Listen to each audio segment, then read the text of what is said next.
नमस्कार। RSCIT परीक्षा की तैयारी करने के लिए आपका RSCIT गुरुजी यूट्यूब चैनल पर हार्दिक स्वागत है। जैसा कि आपको पता होगा, RSCIT परीक्षा में कुल 35 प्रश्न आते हैं, जिसमें से पास होने के लिए 14 प्रश्न सही होना जरूरी है।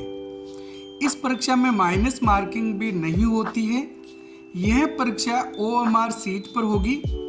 OMR सीट तो आपको भरना आता होगा, फिर भी अगर आप देखना चाहते हैं कि किस प्रकार की OMR सीट आपकी परीक्षा में आएगी, तो उसके लिए हमारा एक वीडियो बनाया हुआ है, जिसका लिंक ऊपर आई बटन में और इस वीडियो के डिस्क्रिप्शन में मिल जाएगा।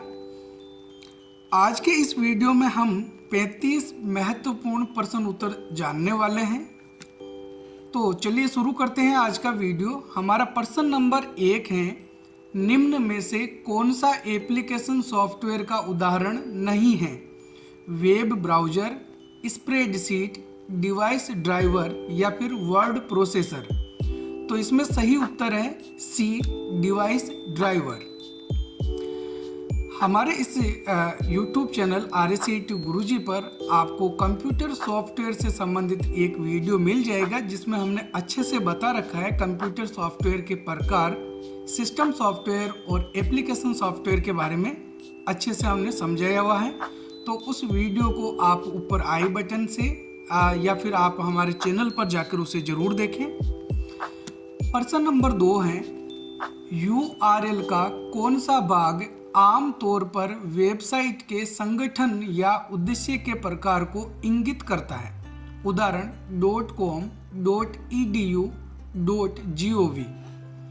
प्रोटोकॉल, उप यानी कि सब डोमेन, संसाधन का नाम या फिर शीर्ष स्तरीय डोमेन, जिसको टॉप लेवल डोमेन कहा जाता है। तो इसमें सही उत्तर है डी, टॉप लेवल डोमेन। किसी वेबसाइट का जो एड्रेस यानी कि URL होता है, उसके अंदर इस प्रकार के अलग अलग पार्ट्स होते हैं। जैसे पहला प्रोटोकॉल होता है, जिसमें HTTP या HTTPS लिखा हुआ होता है। HTTP की full form hyper text transfer protocol, और S का मतलब होता है सिक्योर। उसके बाद सब डोमेन आता है, जहाँ www लिखा हुआ होता है। इसकी full form world wide web होती है। उसके बाद डोमेन नेम होता है, और उसके बाद टॉप लेवल डोमेन होता है, जिसमें .com, .in, .edu इस प्रकार से लिखे हुए होते हैं। अगला प्रश्न नंबर 3 है, बैंकों में बड़ी मात्रा में चेक को संभालने के लिए कौन से उपकरण का प्रयोग किया जाता है? BCR, OCR, OMR या फिर MICR। तो इसमें सही उत्तर है डी, MICR। बैंकों के अंदर जो चेक होते हैं, उस पर चुंबकीय स्याही से कुछ लिखे हुए टेक्स्ट होते हैं, जिनको पढ़ने के लिए या चेकों को वेरीफाई करने के लिए इस प्रकार की मशीन का प्रयोग करते हैं, जिसको MICR मशीन कहा जाता है। इसकी फुल फॉर्म होती है magnetic ink character recognition. BCR की full form barcode reader, OCR की full form optical character recognition, और OMR की full form optical mark recognition. आपकी जो RSCIT की OMR सीट होगी, उसको भी जांचने के लिए OMR मशीन का प्रयोग किया जाता है। तो ये सारे के सारे जो चारों ऑप्शन हैं, ये इनपुट डिवाइसेज हैं। अगला प्रश्न नंबर 4 है, इंटरनेट पर DNS यानी डोमेन नेम सिस्टम सर्वर का कार्य क्या है? नेटवर्क को सुरक्षित करना, डोमेन नाम को IP पते में बदलना, वेबसाइट सामग्री को स्टोर करना या फिर इंटरनेट स्पीड प्रदान करना। तो इसमें सही उत्तर है बी, डोमेन नाम को IP पते में बदलना। डोमेन नेम सिस्टम सर्वर जो होता है, उसका कार्य होता है। प्रश्न नंबर 5 है, डोमेन क्या है? कंप्यूटर मेमोरी का एक प्रकार, एक उपकरण जो कंप्यूटर से कनेक्ट करने के लिए सिग्नल को मॉड्यूलेट और डिमॉड्यूलेट करता है। एक प्रकार का कंप्यूटर मॉनिटर, एक प्रकार का कंप्यूटर सॉफ्टवेयर। तो इसमें सही उत्तर है बी, एक उपकरण जो कंप्यूटर से कनेक्ट करने के लिए सिग्नल को मॉड्यूलेट और डिमॉड्यूलेट करता है। मॉडेम कंप्यूटर में इंटरनेट चलाने के लिए यूज किया जाता है। यह टेलीफोन लाइन के माध्यम से जो एनालॉग सिग्नल आते हैं उनको डिजिटल सिग्नल में और कंप्यूटर के इन डिजिटल सिग्नल को वापस एनालॉग सिग्नल में कन्वर्ट करने का काम करता है। मॉडेम शब्द जो है वो मॉड्यूलेटर डिमॉड्यूलेटर शब्दों से मिलकर बना है। प्रश्न नंबर 6 है, निम्न में से टॉगल कुंजियां से संबंधित सबसे उपयुक्त विकल्प कौन सा होगा? Caps lock, num lock, scroll lock या फिर ऑल ऑफ द अबव, यानी कि उपरोक्त सभी। तो इसमें सही उत्तर है D, all of the above. Keyboard के अंदर कैप्स लॉक, नम लॉक और स्क्रॉल लॉक, ये 3 कुंजियां ऑन ऑफ वाली कुंजियां होती है। इन कुंजियों को टॉगल कुंजियां कहा जाता है। तो टॉगल कुंजियों से संबंधित ये तीनों कुंजियां हैं। प्रश्न नंबर 7 है, रिसाइकल बिन का कार्य क्या है? हटाई गई फाइल को संग्रहित करना, दस्तावेज फाइल को संग्रहित करना, फाइलों को वायरस से बचाना या फिर दूषित फाइलों को संग्रहित करना। तो इसमें सही उत्तर है ए, हटाई गई फाइल को संग्रहित करना। हम कंप्यूटर से जो भी फाइल फोल्डर डिलीट करते हैं वो डेस्कटॉप पर इस प्रकार का एक आइकन बना हुआ होता है जिसको रिसाइकल बिन कहा जाता है, जिसके अंदर कंप्यूटर से हटाए गए फाइल फोल्डर्स को रखा जाता है। और जब भी हमको किसी फाइल फोल्डर की वापस ज़रूरत होती है तो रिसाइकल बिन से उनको रीस्टोर भी कर सकते हैं। परंतु अगर रिसाइकल बिन से किसी फाइल फोल्डर को डिलीट कर देते हैं फिर वो हमारे कंप्यूटर से परमानेंटली डिलीट हो जाता है। साथ ही आपको याद रखना है कि अगर हम किसी फाइल फोल्डर को बिना रिसाइकल बिन में भेजे परमानेंटली डिलीट करना चाहते हैं तो उसकी शॉर्टकट कुंजी Shift+ डिलीट होती है। अगला प्रश्न नंबर 8 है, रुपे कार्ड कौन सी संस्था द्वारा लॉन्च किया गया है? NVSP, NPCI, SBI या फिर RBI? तो इसमें सही उत्तर है बी, NPCI। NPCI की फुल फॉर्म होती है national payments corporation of India. तो इसके द्वारा रुपे कार्ड जारी किया और संचालित किया जाता है। रुपए जो शब्द है वो रुपये और पेमेंट इन दोनों शब्दों से मिलके बना है रुपे।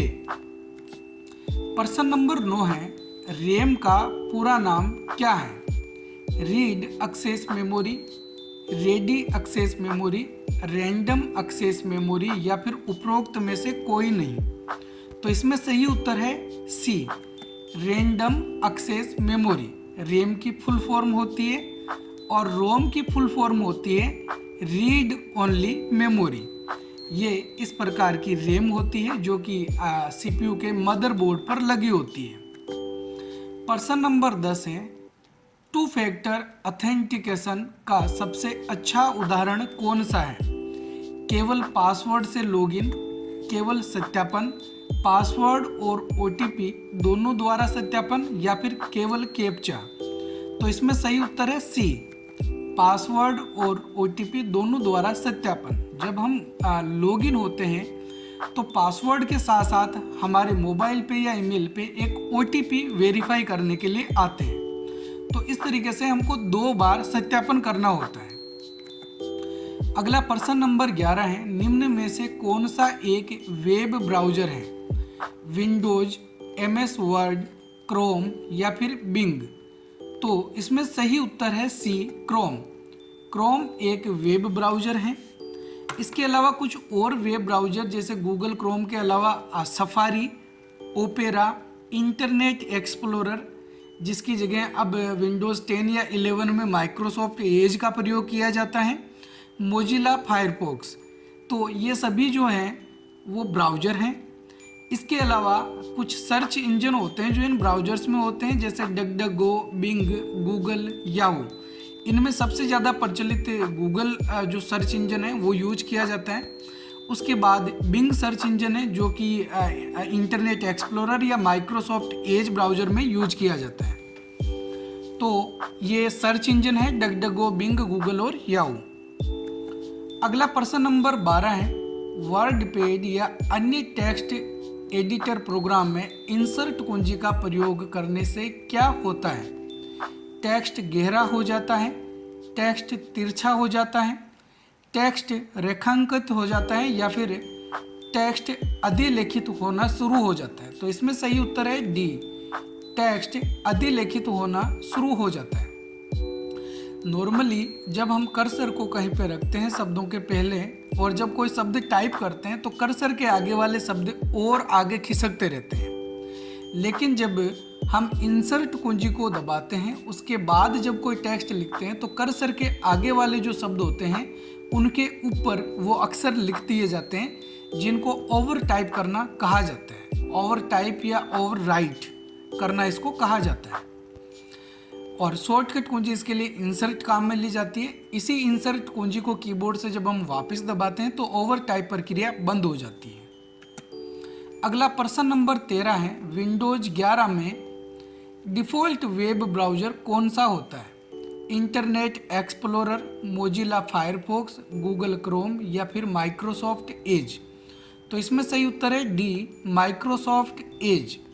विंडोज़ 10 या विंडोज़ 11 के अंदर माइक्रोसॉफ्ट एज ब्राउज़र जो है वो डिफ़ॉल्ट ब्राउज़र होता है, और माइक्रोसॉफ्ट एज के अंदर जो डिफ़ॉल्ट सर्च इंजन होता है वो बिंग होता है।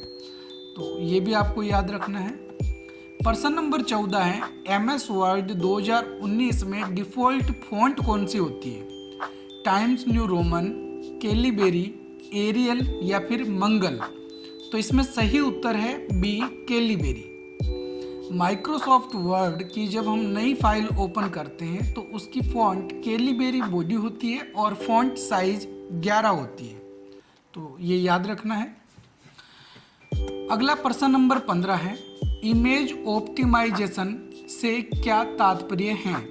इमेज को टेक्स्ट में बदलना, इमेज का नाम बदलना, इमेज को वीडियो में बदलना या फिर गुणवत्ता के साथ इमेज को आकार कम करना। इसमें सही उत्तर है डी, गुणवत्ता के साथ इमेज का आकार कम करना। तो इसमें क्वालिटी लगभग वही होती है और इमेज की जो साइज है वो कम कर दी जाती है।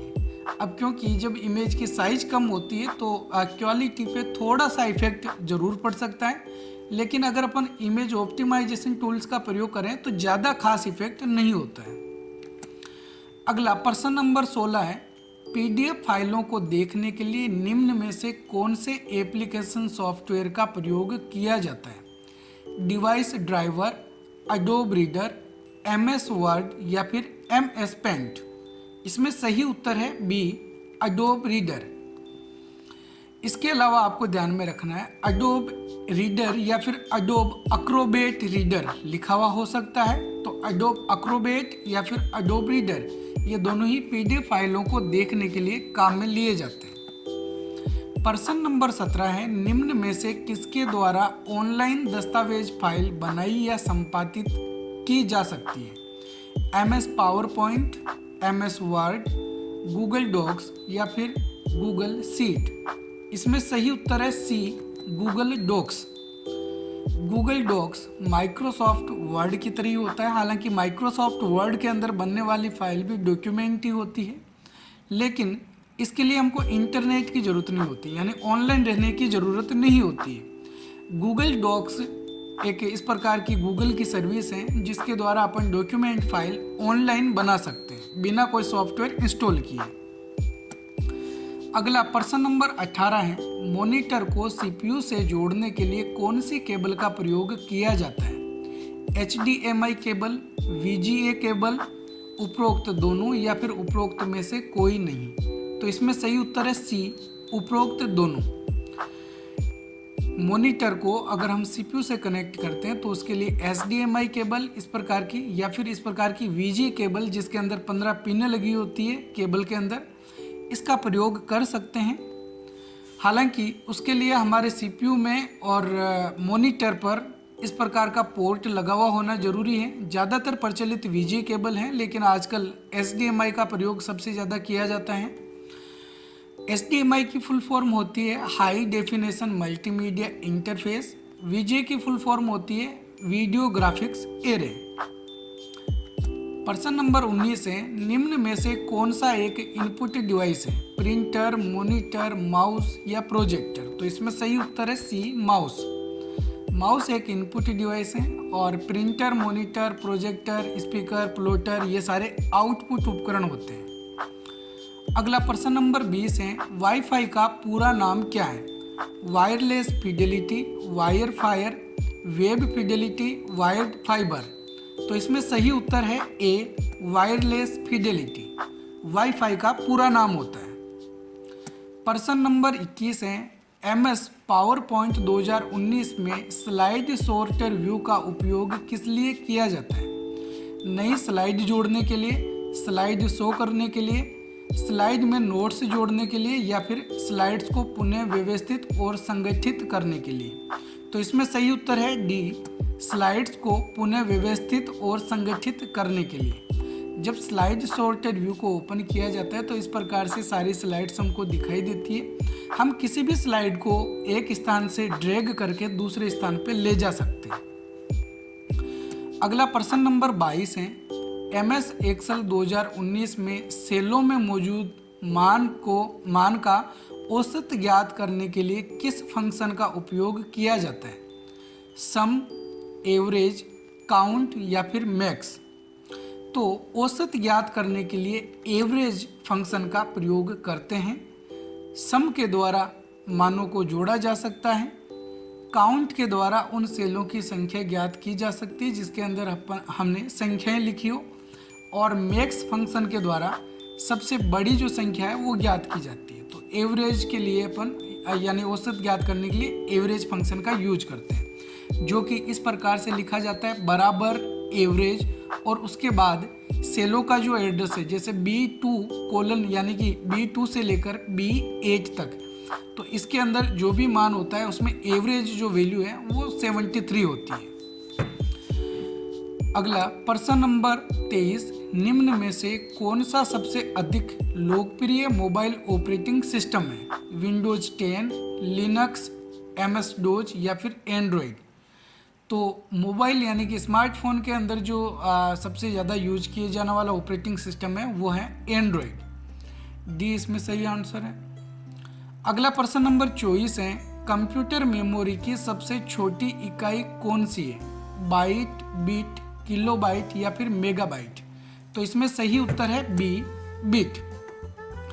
कंप्यूटर मेमोरी की सबसे जो छोटी इकाई है वो बिट होती है, जिसको बाइनरी डिजिट कहा जाता है। 8 बिट मिलकर एक बाइट बनता है। 1024 बाइट मिलकर एक KB यानी किलोबाइट। 1024 KB मिलकर एक MB यानी मेगाबाइट। 1024 MB मिलकर एक GB यानी गीगाबाइट। 1024 GB मिलकर एक TB यानी टेराबाइट और 1024 TB मिलकर एक PB यानी पेटाबाइट बनते हैं। यहाँ तक आपको अच्छे से याद रख लेना चाहिए। अगला प्रश्न नंबर 25 है, MS पावर पॉइंट में स्लाइड्स का डिफ़ॉल्ट ओरिएंटेशन कौन सा होता है? पोर्ट्रेट, लैंडस्केप, कस्टम या फिर स्क्वायर? तो इसमें सही उत्तर है बी, लैंडस्केप।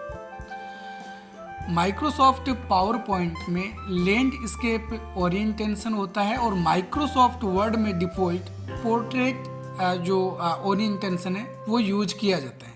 जैसे ये पोर्ट्रेट है और ये लैंडस्केप है। अगला प्रश्न नंबर 26, निम्न में से URL का पूर्ण रूप क्या है? Uniform resource locator, unified resource language, universal resource location, universal reference location?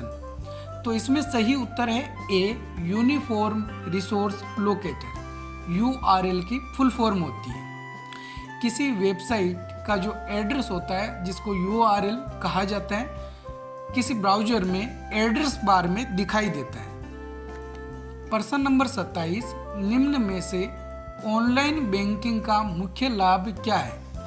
आप केवल नकद राशि निकाल सकते हैं। इसके लिए आपको बैंक शाखा में ज़्यादा बार जाना पड़ेगा। यह पारंपरिक बैंकिंग की तुलना में कम सुरक्षित है। आप कहीं से भी 24/7 अपने बैंक खाते का प्रबंधन कर सकते हैं। तो इसमें सही उत्तर है डी, आप कहीं से भी 24/7 अपने बैंक खाते का प्रबंधन कर सकते हैं। प्रश्न नंबर 28, कंप्यूटर वायरस क्या है?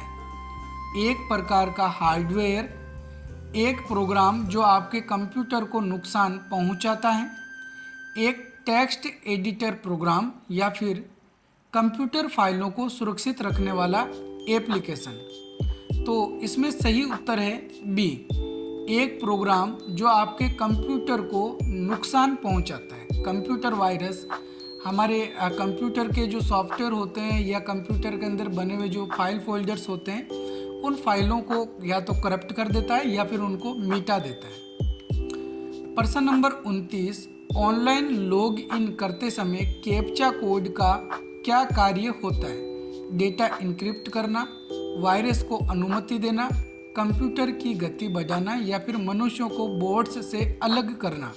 तो इसमें सही उत्तर है डी, मनुष्यों को बोर्ड्स से अलग करना। जब हम लॉगिन करते हैं तो इस प्रकार के कुछ कैप्चा कोड लिखे हुए होते हैं जो कुछ इस प्रकार के टेढ़े मेढ़े होते हैं कि जो कंप्यूटर बोर्ड्स होते हैं वो इन कैप्चा कोड को आसानी से नहीं पढ़ पाते हैं।